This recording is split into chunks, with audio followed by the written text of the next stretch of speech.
नमस्कार, मैं हूं बालकृष्ण थरेजा। आप देख रहे हैं डेली लाइव। आइए शुरुआत करते हैं आज के मुख्य समाचारों की। जिला निर्वाचन अधिकारी रुक्मिणी रियार एवं जिला पुलिस अधीक्षक सुधीर चौधरी ने किया जिला मुख्यालय के मतदान केंद्रों का निरीक्षण। टाउन स्थित एपेक्स अस्पताल में महिला के इलाज में कोताही बरतने का आरोप लगाते हुए परिजनों ने पुलिस अधीक्षक को ज्ञापन सौंप की कार्रवाई की मांग। बहुजन समाज पार्टी की बैठक में विधानसभा चुनाव को लेकर किया गया दायित्वों का वितरण। वन विभाग ने कोलार नर्सरी में मनाया 74वां वन महोत्सव। पेट्रोल डीजल पर वेट घटाने की मांग को लेकर बंद रहे जिले के पेट्रोल पंप। और अब समाचार विस्तार से। पेट्रोल डीजल पर वेट कम करने की मांग को लेकर जिला मुख्यालय के पेट्रोल पंप आज बंद रहे। पेट्रोल डीजल पर वेट की दरें पड़ोसी राज्य पंजाब हरियाणा के बराबर करने की मांग को लेकर जिले के पेट्रोलियम डीलर्स ने हनुमानगढ़ पेट्रोलियम डीलर्स एसोसिएशन के बैनर तले बुधवार से पूर्व घोषणा अनुसार 2 दिवसीय सांकेतिक हड़ताल शुरू कर दी है। Rajasthan petroleum dealer association Jaipur के निर्णय अनुसार पेट्रोलियम डीलर्स की ओर से शुरू की गई सांकेतिक हड़ताल के चलते बुधवार सुबह 10 बजे से शाम 6 बजे तक हनुमानगढ़ जिले के करीब 130 पेट्रोल पंप बंद रहे। एक प्रेस कॉन्फ्रेंस आयोजित कर पेट्रोलियम एसोसिएशन ने कहा कि हड़ताल के दौरान आपातकालीन सेवा एम्बुलेंस एवं फायर ब्रिगेड की गाड़ियों को तेल मुहैया करवाया गया। पेट्रोल पंप संचालकों की हड़ताल गुरुवार को भी सुबह 10 बजे से शाम 6 बजे तक जारी रहेगी। उन्होंने कहा कि मांग न माने जाने पर पेट्रोलियम डीलर्स ने 15 सितंबर से बेमियादी समय के लिए सामूहिक रूप से पेट्रोल पंप बंद कर हड़ताल पर जाने का अल्टीमेटम सरकार को दिया। पेट्रोल पंप संचालकों की हड़ताल के बीच जंक्शन में लाल चौक के नजदीक स्थित पेट्रोल पंप और रिलायंस पेट्रोल पंप पर हड़ताल के बावजूद पेट्रोल पंप खुले रहे और पेट्रोल डीजल की बिक्री जारी रही। कुछ लोगों ने पेट्रोल पंप खुले रखने को सकारात्मक सोच वाला निर्णय बताते हुए उनकी शलाघा की है। आज की प्रेस कॉन्फ्रेंस इसलिए बुलाई गई है कि राजस्थान में भारत में सबसे ज़्यादा वेट वसूल किया जाता है और इसके कारण भारत के अंदर सबसे महंगा डीजल और पेट्रोल गंगानगर और हनुमानगढ़ जिले में बिक रहा है। इसके लिए हमने सरकार से कई दफ़ा हमारी वार्ता हुई। हमने कई दफ़ा सरकार को ज्ञापन दिए गए कि भी अब पड़ोसी राज्यों से पेट्रोल और डीजल के हनुमानगढ़ गंगानगर जिले में बहुत ज़्यादा अंतर होने के कारण यहाँ के पंपों की बिक्री शून्य के करीब हो गई है तथा यहाँ के पंप संचालक हैं वो अपना दैनिक खर्चा निकालने की स्थिति में भी नहीं है। परंतु सरकार द्वारा हमारी बात को बार बार निवेदन करने के उपरांत भी सुना नहीं गया। इसलिए हम पेट्रोल पंप नहीं खोलेंगे, हम चलाने की स्थिति में नहीं है, कैसे खोलें हम? भाई ऐसा है कि हम हमारे घर से कितने दिन तक हमारे सेल्समैन को तनख्वाह देंगे? कब तक हम घर से बिजली का बिल का भरेंगे? कब तक हम एक बात है सरकार का दबाव माने? हमने बीकानेर डिवीजन के अंदर हड़ताल हुई थी, उस टाइम सरकार ने हमें उम्मीद बधाई थी, अधिकारियों ने कहा था कि नहीं इसमें वेट कम किया जाएगा। सरकार ने वेट नहीं कम किया तो आज पूरे राजस्थान के अंदर, पूरे कंप्लीट राजस्थान के अंदर हड़ताल है और ये हड़ताल हमारी सफल रहेगी और सरकार को वेट घटाने पे ही हम वापस पंप खोलेंगे। हमारी मांग है कि राजस्थान में पंजाब के बराबर वेट किया जाए। पंजाब राज्य सीमावर्ती राज्य पंजाब है, उसके बराबर वेट किया जाए। राजस्थान में जी पेट्रोल पर 31.4% वेट वसूला जाता है और पंजाब के अंदर 13.77 पैसे और परसेंट हरियाणा में 18.20% वेट वसूल किया जाता है पेट्रोल पे। डीजल पे राजस्थान में 19.30%, पंजाब के अंदर 9.22% और हरियाणा में 16% वेट वसूल किया जाता है। इसके अलावा राजस्थान गवर्नमेंट 1 रुपये 40 पैसे डीजल पे सेस और 2 रुपये 40 पैसे पेट्रोल पे सेस और वसूल करती है। हमें इस बार उम्मीद है कि पूरे राजस्थान के अंदर स्ट्राइक है, पूरा राजस्थान एकजुट है, तो इसका परिणाम आएगा, सुखद परिणाम आएगा। हमें उम्मीद है कि ये जनता का, हमारे माध्यम से जनता का भी भला होगा और हमारा भी भला होगा। हम आपको निश्चित बताएं कि हनुमानगढ़ जिले के अंदर हड़ताल, जब हमारा प्रांतीय कार्यकारिणी का सरकार के साथ समझौता होगा तो ये हड़ताल टूटेगी। उससे पहले पूरे हनुमानगढ़ के अंदर हड़ताल 100% सक्सेस है, कहीं टूटने की कोई संभावना नहीं। हनुमानगढ़ पेट्रोलियम डीलर एसोसिएशन की आज 13 और 14 को सुबह 10 से लेकर शाम को 6 बजे तक की सांकेतिक हड़ताल की गई है। उसके उपरांत भी राज्य सरकार द्वारा कोई भी निर्णय अगर वैट को लेकर नहीं किया जाता है तो उसके बाद 15 तारीख से अनिश्चितकाल हड़ताल पे हम सब राजस्थान के पेट्रोल पंप जाएंगे। जो हनुमानगढ़ जिले की अगर अपने बात करें तो यहाँ पे रोजाना 1.25 लाख लीटर डीजल और लगभग 90,000 लीटर पेट्रोल की सालाना दैनिक बिक्री है सभी पेट्रोल पंप की हनुमानगढ़ जिले की। और रोजाना यहाँ पे जो तस्करी से लेकर डीजल बाहर से लाकर बेचा जाता है वो कम से कम भी तो अपने हिसाब लगाएं तो 5 लाख लीटर डीजल की रोज अवैध बिक्री पूरे हनुमानगढ़ जिले के अंदर की जा रही है। हनुमानगढ़ जिले में जो मुख्य बिक्री है डीजल के अवैध वो मुख्य आ रही है पंजाब से, क्योंकि पंजाब के राज्य के अंदर वैट बहुत कम है राजस्थान के मुकाबले। तो पंजाब से लाकर के 5 लाख लीटर डीजल हर दिन हनुमानगढ़ जिले के प्रत्येक गांव में प्रत्येक ढाणियों में होम सप्लाई के द्वारा दिया जा रहा है। इसको लेके हमने प्रशासन से कई बार कार्रवाई करने की मांग भी की है।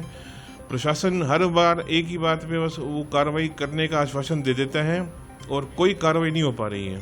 यहाँ पे जो आप लोगों ने कल देखा होगा किस प्रकार पेट्रोल पंपों पे लाइनें लगी पड़ी थी, तो वो रोज का नज़ारा बन जाएगा।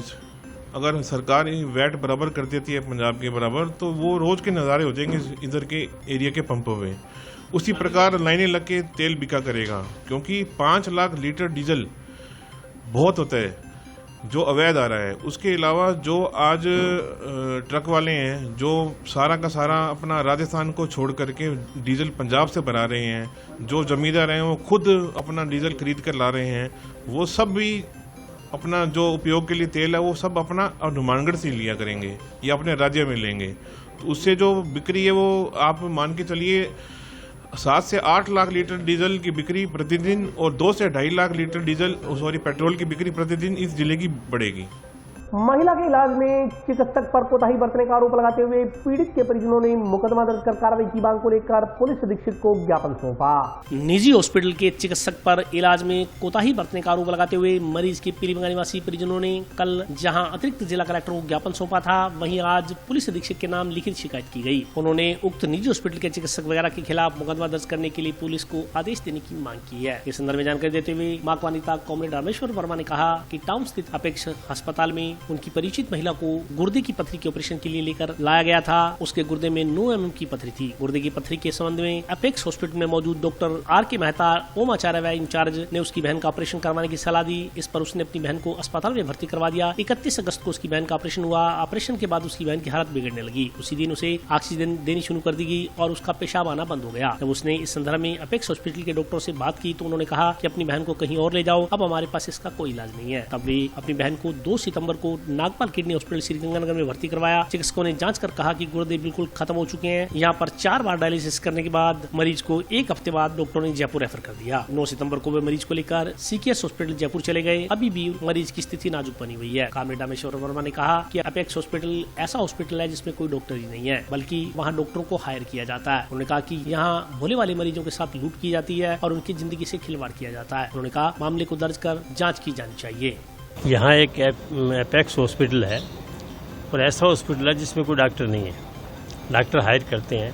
वहाँ हमारे पेशेंट जो है, हमारी सिस्टर को एडमिट किया, 3 दिन वहाँ रहे और छोटा सा ऑपरेशन था किडनी के अंदर स्टोन का, और ऑपरेशन गलत कर दिया, इंजेक्शन गलत लगा दिए।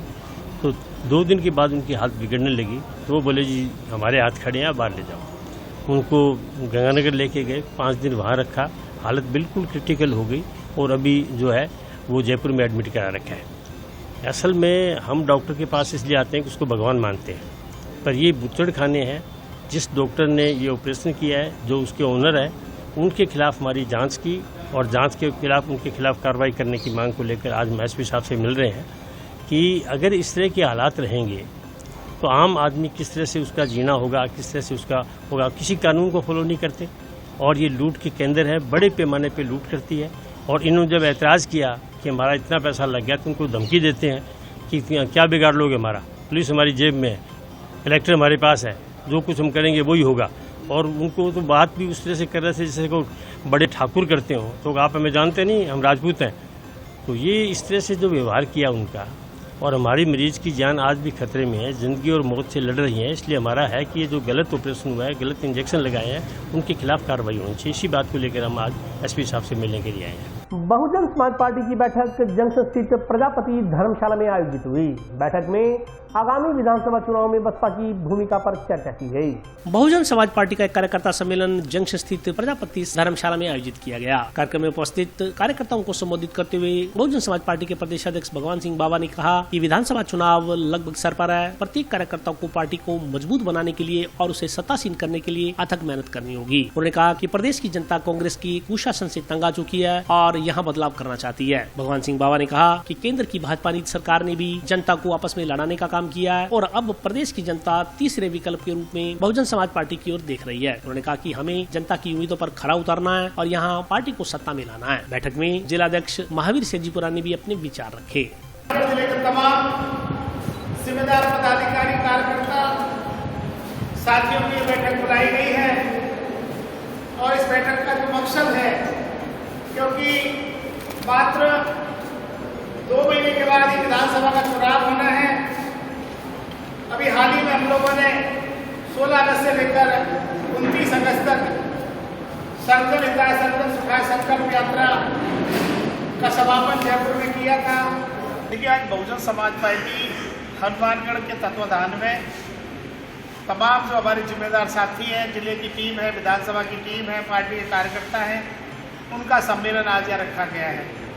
और उस सम्मेलन का मकसद, क्योंकि मात्र 2-2.5 महीने के बाद विधानसभा का चुनाव राजस्थान में होना है, तो उस चुनाव में किस प्रकार से बहुजन समाज पार्टी अच्छा रिजल्ट दे, किस प्रकार से ज़्यादा विधायक हम लोगों के जीत कर आए। इसलिए आप 16 अगस्त से और 29 अगस्त तक यात्रा के बाद हम लोगों ने लगातार कार्यकर्ता सम्मेलन रखे हैं। आज से पहले कल हम लोग झुंझुनू में थे, आज हनुमानगढ़ में, कल गंगानगर में, इसके बाद जोधपुर, बाड़मेर, जैसलमेर, लगभग पूर्वी संभाग के बाद जो ये पश्चिमी राजस्थान है, इसमें लगातार हमारे दौरे हैं।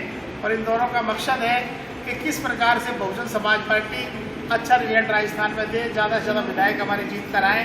इसके लिए कार्यकर्ताओं को तैयार करने के लिए आज ये बैठक रखी गई है। तो वैसे तो हम लोग पिछले 4.5 साल, 4.5 साल से लगातार हम लोग तैयारी कर रहे हैं, क्योंकि बहुजन समाज पार्टी ने अब की बार राजस्थान में एक लक्ष्य तय किया है। हम लोगों ने यह तय किया है कि अब की बार बहुजन समाज पार्टी को राजस्थान में बैलेंस ऑफ पावर बनना है। और इसके लिए, जैसा कि हम लोगों ने पहले भी कहा है, कि हम लोग राजस्थान में चुनाव तो पूरी 200 सीटों पर लड़ रहे हैं, लेकिन 60 सीटों को विशेष रूप से हमने तैयार किया है। 60 सीटों पर हमारा विशेष फोकस है। उन 60 सीटों पर ही लगातार हमारी तैयारी चल रही है। चाहे हमारे प्रदेश के प्रभारी हैं, प्रदेश के महासचिव हैं, प्रदेश के सचिव हैं, जिलाध्यक्ष हैं, जिला प्रबंधक, तमाम टीम हमारी जो है उन्हीं 60 सीटों पर ध्यान देने में लगी हुई है। क्योंकि हमारा लक्ष्य है कि जब हमारे 6 विधायक 2 बार जीत कर आए, तो 6 की 6 को कांग्रेस ने खरीदने का काम किया, उनको मंत्री बनाया, पैसे दिए। लेकिन अब की बार बहुजन समाज पार्टी बहुत सतर्क है, क्योंकि जब हमारे कम विधायक जीत कर आते हैं तो वो बिक जाते हैं, तो कांग्रेस उनको खरीद लेती है। अब की बार हमारा ये लक्ष्य है कि हमारे इतने विधायक राजस्थान में जीत कर आए कि किसी भी दल को यह बहुमत नहीं मिले, और फिर बहुजन समाज पार्टी राजस्थान में बैलेंस ऑफ पावर बनकर अपनी सरकार बनाए। इस लक्ष्य को लेकर हम लोग काम कर रहे हैं। आज बहुजन समाज पार्टी का जिला कार्यकर्ता सम्मेलन है हनुमानगढ़ जंक्शन प्रजापति धर्मशाला में। आज हमारे प्रदेश के प्रदेश अध्यक्ष माननीय भगवान सिंह जी बाबा, प्रदेश के प्रभारी माननीय प्रेम जी बारूपाल हमारे बीच में पहुंचे हैं। वो तो 2023 राजस्थान का जो विधानसभा चुनाव है, उस 2000 विधानसभा के 2023 का चुनाव है, उसको बहुजन समाज पार्टी किस तरह से अपनी सरकार बनाए, किस तरह से ज़्यादा सीटें हम लोग जीतें। हनुमानगढ़ जिले से बहुजन समाज पार्टी को सफलता मिले, यहाँ से भी कुछ विधायक हमारे जीत करके राजस्थान विधानसभा के चुनाव में जाए, ऐसा निर्देश देने के लिए आज हमारे मुख्य अतिथि महोदय हमारे बीच में पहुंचे। हनुमानगढ़ के मतदान केंद्रों का जिला निर्वाचन अधिकारी एवं जिला पुलिस अधीक्षक ने बुधवार को संयुक्त निरीक्षण किया।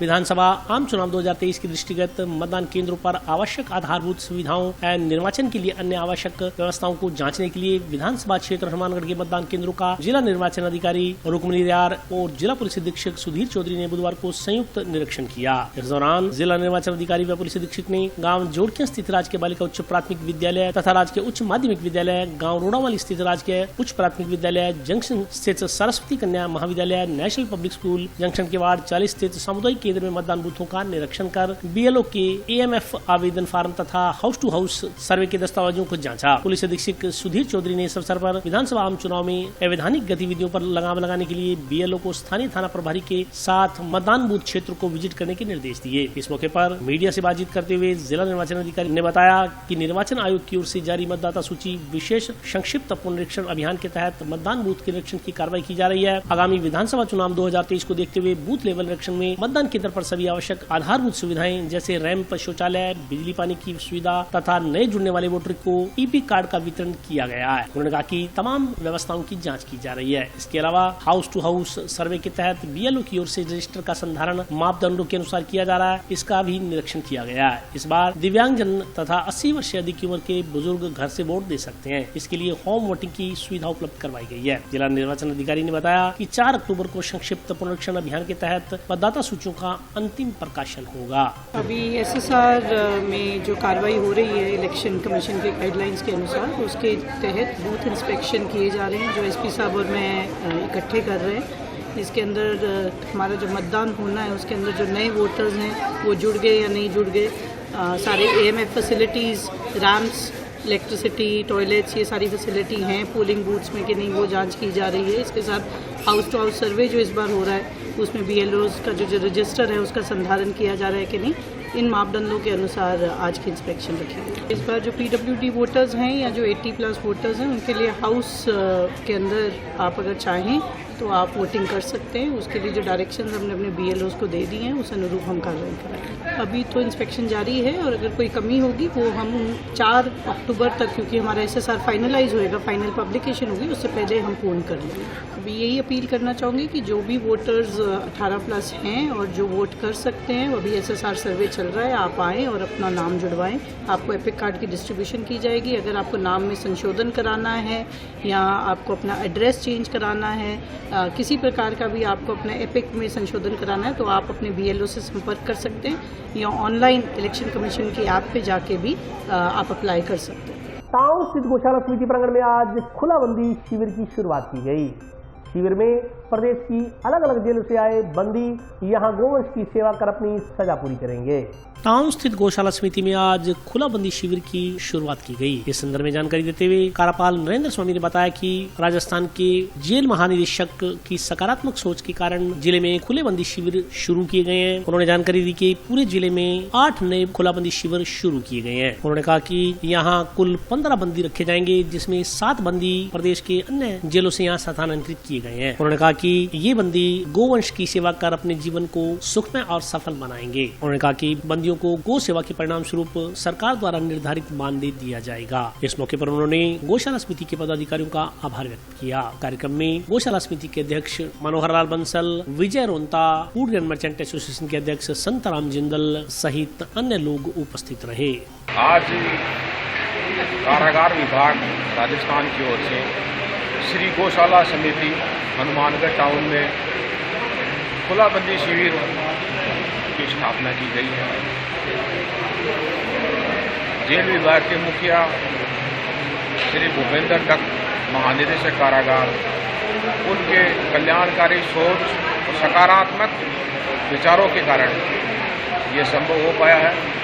हनुमानगढ़ जिले में वर्तमान में 8 नई खुलाबंदी शिविर की स्थापना के लिए स्वीकृति मिल गई है, जिसमें आज हमने ये 3रा खुलाबंदी शिविर है।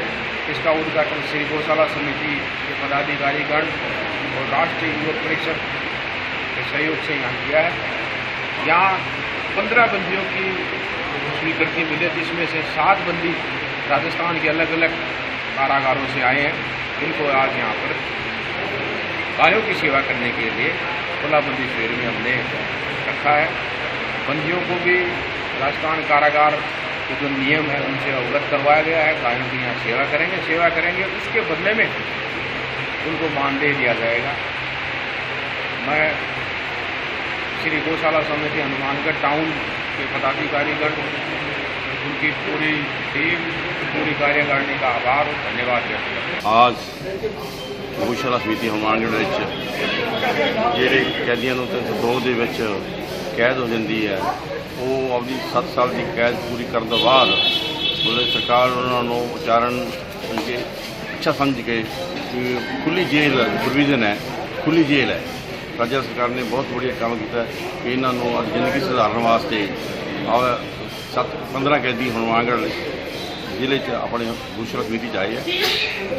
ਹਨੂੰਮਾਨਗੜ੍ਹ ਜ਼ਿਲ੍ਹੇ ਵਿੱਚ 11 ਜਗ੍ਹਾ ਗਊਸ਼ਾਲਾ ਦੇ ਵਿੱਚ ਕੈਦੀ ਆ ਰਹੇ ਹੈ ਜ਼ਿਲ੍ਹੇ 'ਚ। ਇਹਦੇ ਕਰਕੇ 5 ਗਊਸ਼ਾਲਾ 'ਚ ਆ ਚੁੱਕੇ ਹੈ, ਬਾਕੀ ਦੀ ਗਊਸ਼ਾਲਾ 'ਚ ਅਗਲੇ ਹਫ਼ਤੇ 'ਚ ਕੈਦੀ ਆ ਜਾਣਗੇ। ਇਹਦੇ ਨਾਲ ਇਹਨਾਂ ਦੀ ਜ਼ਿੰਦਗੀ ਵਾਸਤੇ ਵੀ ਵਧੀਆ, ਗਊਸ਼ਾਲਾ ਨੂੰ ਵੀ ਵਧੀਆ, ਇਹਨਾਂ ਨੂੰ ਰੁਜ਼ਗਾਰ ਵੀ ਮਿਲਿਆ, ਆਪਦੇ ਪਰਿਵਾਰ ਨੂੰ ਮਿਲਣ ਵਾਸਤੇ ਹੋਰ ਵਾਸਤੇ ਇੱਥੇ ਸਾਰਾ ਦਿਨ ਰਹਿਣਗੇ। ਇਹਨਾਂ ਨੂੰ ਪੂਰੀ ਫੈਸਿਲਿਟੀ ਹੋਊਗੀ। ਗੌਰਮੈਂਟ ਦਾ ਇਹ ਜਿਹੜਾ ਕੰਮ ਕੀਤਾ ਹੈ ਬਹੁਤ ਸਰਾਹਨੀय ਕੰਮ। ਹੁਣ ਜੀ ਪਰਿਵਾਰ ਉਹਦਾ ਰਹਿਣਾ ਜਾਵੇ, ਇੱਕ ਆਦਮੀ ਹੈਗਾ ਉਹ ਵੀ ਉਹਨੂੰ ਆਪਦਾ ਜਾਂ ਵਾਈਫ ਹੈ ਜਾਂ ਹੋਰ ਹੈ ਬੱਚਾ ਅਕਸਰ ਰੱਖ ਸਕਦੇ। ਇਹਨਾਂ ਨੂੰ ਤਾਂ ਅਸੀਂ 6000 ਰੁਪਏ ਮੰਥਲੀ ਸੈਲਰੀ ਵੀ ਦੇਵਾਂਗੇ। ਪਰਮਾਤਮਾ ਜਿਹਨੇ ਵੀ ਇਹਨਾਂ ਨੂੰ ਆਪਦੀ अच्छे कर्म किए हुए मैं कहना इन्होंने गौ सेवा का मौका मिल गया। और अभी वक्त ब्रेक का, हाजिर होता हूँ छोटे से ब्रेक के बाद।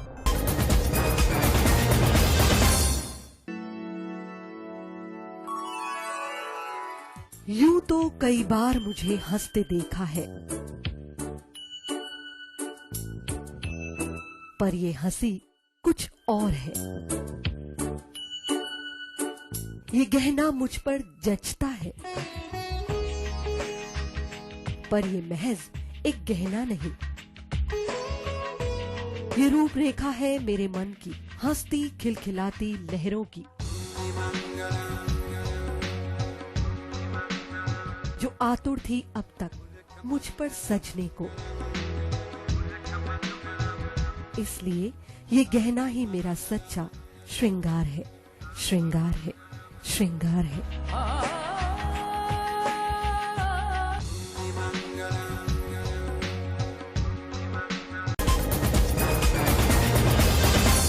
ब्रेक के बाद स्वागत है। आइए नजर डालते हैं अगले समाचारों पर। वन विभाग द्वारा कोहला स्थित आदर्श नर्सरी में 74वां वन महोत्सव मनाया गया। वन विभाग एवं वन पर्यावरण समिति द्वारा जिला स्तरीय 74वां वन महोत्सव का आयोजन किया गया। कार्यक्रम के मुख्य अतिथि कांग्रेस पार्टी के वरिष्ठ नेता भूपेंद्र चौधरी थे। वन विभाग के अधिकारियों ने जानकारी देते हुए बताया कि कार्यक्रम का आयोजन आदर्श नर्सरी उपखंड कोहला में किया गया। उन्होंने कहा कि सरकार पर्यावरण संरक्षण के उद्देश्य को लेकर काफी गंभीर है और प्रत्येक व्यक्ति का यह दायित्व भी बनता है कि वह पर्यावरण संरक्षण के लिए अपना योगदान दे। इस मौके पर मुख्य अतिथि कांग्रेस नेता भूपेंद्र चौधरी ने भी पौधारोपण के महत्व पर प्रकाश डालते हुए आमजन से इसमें बढ़ चढ़ कर हिस्सा लेने का आह्वान किया। इस मौके पर उपस्थित लोगों ने पौधारोपण कर भविष्य में पौधों की सार संभाल करने की शपथ ली। माननीय मंत्री महोदय द्वारा दिनांक 11 को जयपुर में वन महोत्सव के आयोजन के आगाज के बाद आज हनुमानगढ़ में उसी तर्ज पे पौधारोपण व अन्य विभिन्न कार्यक्रमों को सम्मिलित करते हुए वन महोत्सव का आगाज किया गया है। उक्त कार्यक्रम लगातार सप्ताह भर चलेगा। विभिन्न रेंजेस में विभिन्न जगहों पर पौधारोपण व पर्यावरण जागरूकता के विभिन्न कार्यक्रमों का आयोजन किया। आज के प्रोग्राम में माननीय विधायक विनोद जी के पुत्र वो प्लस हास्य कलाकार कालीराम जी, हमारे प्रशासन से विभिन्न BLOs, मेरा पूरा स्टाफ, स्काउट एंड गाइड्स, मूक एंड बधिर स्कूल से बच्चे और सैनिक स्कूल के बैंड द्वारा बहुत अच्छी परफॉर्मेंस दी गई है। मैं उन सब बच्चों का और अतिथियों का धन्यवाद ज्ञापित करता हूं। अकाउंटेंट एसोसिएशन के प्रदेशाध्यक्ष के हनुमानगढ़ आगमन पर राजस्व कर्मियों द्वारा उनका अभिनंदन किया गया। अकाउंटेंट एसोसिएशन के प्रदेशाध्यक्ष मनीष मेघवाल का हनुमानगढ़ पहुंचने पर राजस्व कर्मियों द्वारा उनका स्वागत किया गया। जंक्शन स्थित राजस्व कार्यालय में आयोजित कार्यक्रम में मनीष मेघवाल का माल्यार्पण कर स्वागत किया गया। इस मौके पर राजस्व कर्मियों ने अपनी विभिन्न मांगों से प्रदेशाध्यक्ष को अवगत करवाते हुए उसके निराकरण की मांग की। इस मौके पर बोलते हुए प्रदेशाध्यक्ष मेघवाल ने कहा कि उन्होंने अपने साथियों से विभिन्न विषयों पर वार्ता की है। वे पहले से ही बहुत सी समस्याओं से अवगत हैं और अब कुछ नई समस्याएं हनुमानगढ़ के राजस्व कर्मचारियों ने उन्हें बताई हैं। वे इन समस्याओं का प्रदेश स्तर पर हल करवाने का पूरा प्रयास करेंगे। किसान अकाउंट एसोसिएशन की जिला शाखा हनुमानगढ़ में आज आगमन हुआ है।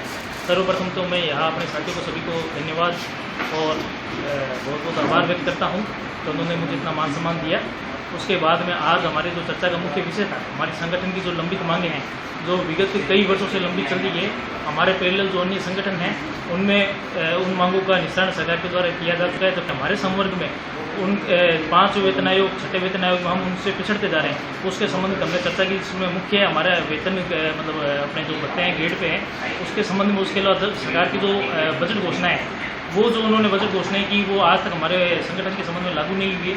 उसके संबंध में हमारा आज विस्तृत चर्चा हुई है और उसके संबंध में हमारा निर्णय हुआ है कि हम वहाँ एशिया फाइनेंस साहब के मिलकर उनको हम ज्ञापन दें। अकाउंटेंट एसोसिएशन के प्रेसिडेंट श्री उमेश मेघवाल हनुमानगढ़ में थे और उनको यहाँ कोष कार्यालय में उनका स्वागत किया गया। सभी साथी उपस्थित हुए और हमारी लंबित मांगों के बारे में हमने उनसे चर्चा की ताकि प्रदेश स्तर पर उन मांगों का सरकार तक पहुँचाए ताकि उनका उचित समाधान निकल सके। टाउन पुलिस ने चिट्टा बरामदगी के मामले में फरार चल रहे आरोपियों का रिमांड मंजूर करवा उनसे पूछताछ शुरू की है। टाउन पुलिस की ओर से 40 ग्राम हेरोइन बरामदगी के मामले की जांच कर रही जंक्शन पुलिस ने दोनों आरोपियों को बुधवार को कोर्ट में पेश कर पीसी रिमांड मंजूर करवाया है। रिमांड अवधि के दौरान पुलिस आरोपी साहिल पुत्र ओम प्रकाश बिश्नोई निवासी ढाणी, 2 SSW झांबर व सुखवंत सिंह उर्फ सुखा पुत्र गुरतेज सिंह निवासी 11 SP से मादक पदार्थों की खरीद फरोख्त के बारे में पूछताछ कर जाँच को आगे बढ़ाया जाएगा। इस संदर्भ में टाउन थाना प्रभारी वेदपाल शिवाना ने बताया कि थाना में काफी समय पहले मारपीट के आरोप में दर्ज हुआ मुकदमा लंबी चल रहा था। उस मुकदमे में बदमाश प्रवृत्ति का साहिल काफी समय से फरार चल रहा था। साहिल बिश्नोई ने अपने दोस्तों के साथ मारपीट की थी। थाना प्रभारी शिवराण के अनुसार मंगलवार शाम को मुखबिर के जरिए सूचना मिली कि साहिल अपने दोस्त के साथ खड़ा है और कहीं भागने की फिराक में है। इस पर रोही चक 9 SSW में गुरुसर रोड पर पहुंचकर साहिल बिश्नोई को दस्तयाब कर तलाशी ली गई तो साहिल के अलावा उसके साथ खड़े सुखवंत सिंह के पास 20 ग्राम चिट्टा मिला। दोनों के पास कुल 40 ग्राम चिट्टा बरामद कर मौके से दोनों लोगों को गिरफ्तार कर लिया गया। इनके खिलाफ NDPS एक्ट के तहत मुकदमा दर्ज कर जांच जंक्शन पुलिस को सौंपी गई है। ये आज हमारे पहले एक मुकदमा है मारपीट का, जो मुकदमा है काफ़ी लंबे टाइम से मुकदमा पेंडिंग चल रहा था। उस मुकदमे में एक बदमाश प्रवृत्ति का लड़का है साहिल बिश्नोई, जो कि लंबे टाइम से फरार चल रहा था। इसने अपने दोस्तों के साथ मारपीट की थी एक मजरूब के साथ में, तो इसकी तलाश में ही हम लोग गए थे। हमें सूचना मिली थी कि ये फलानी जगह पे खड़ा है अपने किसी दोस्त के साथ और भागने की फिराक में है, जिस पर आज मेरे द्वारा और मेरी टीम के द्वारा इसको दस्तयाब किया गया। और दौरान दस्तयाब के पश्चात इसकी जब तलाशी ली गई इन दोनों की, तो इन दोनों के पास 20-20 ग्राम चिट्टा मिला, जिस पर इनके खिलाफ, दोनों के खिलाफ, साहिल और इसका जो दूसरा साथी है सुखवंत उर्फ सुखा, इन दोनों के खिलाफ प्रकरण दर्ज किया गया है। जो अपने जंक्शन इंचार्ज हैं श्री जगदीश जी सब इंस्पेक्टर हैं, उनको ये चीज। जंक्शन स्थित SKD यूनिवर्सिटी में प्राचार्य संवाद कार्यक्रम का आयोजन किया गया। कार्यक्रम में नई शिक्षा नीति को नए युग का सूत्रपात करने वाली बताया गया। महाराजा गंगा सिंह विश्वविद्यालय बीकानेर के कुलपति प्रोफेसर मनोज दीक्षित का मानना है कि नई शिक्षा नीति 2020 हम सभी देशवासियों के लिए एक बड़ा अवसर है जो दशकों बाद मिला है और इसे लागू करने में सहयोग करना सभी भारतीयों का राष्ट्रीय दायित्व है, क्योंकि ये बहुप्रतीक्षित नीति शिक्षा जगत में एक नए युग का सूत्रपात करेगी। प्रोफेसर दीक्षित आज श्री कुशाल दास विश्वविद्यालय परिसर में महाराजा गंगा सिंह विश्वविद्यालय बीकानेर से संबद्ध हनुमानगढ़ जिले में संचालित समस्त महाविद्यालयों के प्राचार्यगणों के साथ प्राचार संवाद नामक कार्यक्रम को संबोधित कर रहे थे। उन्होंने कहा कि शिक्षा में गुणात्मक परिवर्तन और नवाचार की दिशा में नई शिक्षा नीति एक कारगर कदम है। इसके सुपरिणाम शीघ्र ही परिलक्षित होंगे। उन्होंने जानकारी दी कि नव शिक्षा सत्र से प्रत्येक स्टूडेंट को यूनिक नंबर जारी होगा। साथ ही विश्वविद्यालय से जुड़े करीब 5 लाख स्टूडेंट्स आने वाले समय में MGSU डिजिटल लाइब्रेरी से जुड़ेंगे। श्री दीक्षित ने प्राचार्य परिचय सत्र में सभी जिज्ञासाओं पर विश्वविद्यालय की रीति नीति और संभावित समाधानों पर विस्तृत विवेचना की। उन्होंने कहा कि नकल पर व्यापक अंकुश लगाना सरकार की इच्छा शक्ति पर निर्भर है। कुलपति आचार्य दीक्षित ने कोरोना वायरस जनित वैश्विक महामारी कोविड-19 के बाद से स्टूडेंट्स के नियमित कक्षाओं में निरंतर कम होते रुझान पर चिंता व्यक्त की और कहा कि इसे टीचर्स एक चुनौती के रूप में स्वीकार करें और वे अपने सतत प्रयासों से कक्षाओं को जीवंत और रोचक बनाने का काम करें। स्टूडेंट्स को नियमित तौर पर कुछ न कुछ नया सीखने और जानने को मिलना चाहिए। उन्होंने NEP 2020 में choice based credit system, multiple entry और exit option, learning outcome curriculum framework, पुनर्मूल्यांकन व्यवस्था, मूल्यांकन मानदंड पर भी महत्वपूर्ण जानकारी साझा की। इस अवसर पर SKN एग्रीकल्चर यूनिवर्सिटी जोवेनर पूर्व vice chancellor professor J. Sandhu, गुरु गोविंद सिंह चैरिटेबल ट्रस्ट की vice president Shrimati Krishna Yadav, SKD university के वाइस चेयरपर्सन वरुण यादव और राजकीय NMPG कॉलेज के प्राचार्य विनोद जांगीर सहित अन्य प्राचार्यगण उपस्थित रहे। जैसा आप जानते हैं कि राष्ट्रीय शिक्षा नीति 2020 का क्रियान्वयन राजस्थान सरकार की मंशा के अनुरूप इसी वर्ष से प्रारंभ किया जा रहा है सभी विश्वविद्यालयों को सेंसिटाइज किया गया है कि वे अपने अपने परिसरों में और कॉलेजेस में अविलंब राष्ट्रीय शिक्षा नीति के प्रावधानों को लागू करें। राजभवन में भी 2 बार सभी कुलपतियों की बैठक में इस बात का निर्देश हुआ था। उसी संदर्भ में हमने लागू करने की व्यवस्था तो अपने एकेडमिक काउंसिल से पास करके कर दी, लेकिन यह उचित लगा कि लागू करने की पूरी प्रक्रिया के साथ सभी प्राचार्यों को जोड़ा जाए, क्योंकि ये कॉलेजेस अलग अलग स्थानों पर बने हुए हैं और बहुत बड़ी संख्या में हैं। तो उसी श्रृंखला में हमने प्राचार्य संवाद के नाम से एक श्रृंखला प्रारंभ की, जिसमें हम हर जिले में जाकर वहाँ के अपने जितने भी संबद्ध महाविद्यालय हैं उनके प्राचार्यों के साथ प्राथमिक संवाद करें और ये देखें कि कहीं कोई समस्या किसी को यदि है तो वो देन एंड देयर वहीं के वहीं समाप्त हो जाए, सॉल्व हो जाए और हम एक साथ जुटकर महाराजा गंगा सिंह विश्वविद्यालय को NEP 2020 के क्रियान्वयन में एक अग्रणी भूमिका दिला सकें, ऐसा प्रयास हमारा है। दूसरा कार्यक्रम आपने देखा होगा कि जिस प्रकार राजस्थान 2030 नाम की एक श्रृंखला चली है, जिसमें कि राजस्थान को नंबर 1 राज्य बनाने की प्रक्रिया में भी लोगों को सम्मिलित करना है, सहभागी बनाना है। तो इन दोनों उद्देश्यों को लेकर आज मेरा प्रथम आगमन है, प्रथम जिला है ये जो जिसमें मैं आ गया हूँ आज। और परसों हम गंगानगर जाएंगे और उसके 2 दिन बाद फिर हम लोग चूरू और बीकानेर के महाविद्यालयों को भी साथ चर्चा करके सभी को एक प्लेटफॉर्म पर लाने की कोशिश कर रहे हैं कि जिससे कि किसी को कोई अगर असहजता हो, कोई समस्या हो, किसी प्रकार का कोई सुझाव हो तो उसके लिए उसे विकारने नहीं आना हो।